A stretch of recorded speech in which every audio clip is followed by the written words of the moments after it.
향후 D램 가격의 지속적 하락이 예측되며 D램 시장의 역성장 우려도 나오는 중에 삼성 SK하이닉스는 호실 접속 위기 대응에 주력하여 특히 클라우드 도입으로 서버용 반도체 수요는 견조할 것으로 예측되며 고성능 고용량 메모리 중심 반도체 전략 재편될 것으로 보입니다. 최근 코로나19를 지나 IT 장비 등 반도체 수요 둔화와 가격 하락으로 반도체 겨울 우려가 커지고 있으며 분기 기준 역대급 실적을 올린 삼성전자와 SK하이닉스조차 반도체 시장의 불확실성이 큰 상태에서 새로운 전략으로 투자 전략 수정을 짜고 있습니다. 다만 코로나19 이후 시작된 디지털 전환, 특히 클라우드 기술의 부상은 반도체 겨울을 이겨낼 한 수로 평가받고 있으며 삼성전자와 SK하이닉스 역시 이 시장 확대에 기대를 걸고 있습니다. 2분기 시장 어려움 속에서도 호실적을 낸 삼성전자와 SK하이닉스 또한 3분기 메모리 반도체 시황에 대해선 다소 부정적인 기류를 보이고 있으나 코로나19 이후 수급 불안 등 시장의 불확실성이 존재하는 것은 사실이며 하반기 거시경제 상황과 이와 직접 연계된 메모리 경기가 결코 좋아 보이는 상황이 아닐 것으로 예측하고 있습니다.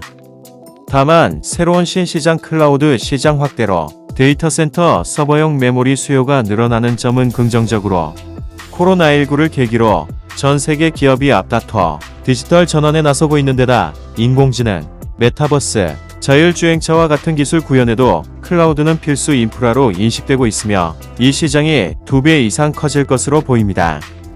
대량의 정보를 처리해야 하는 클라우드 기술에 있어 높은 수준의 서버용 메모리는 필수이며 특히 막대한 양의 정보 연산을 돕는 고성능 D램과 이를 저장하는 낸드 플래시의 경우 높은 기술 수준을 요구합니다.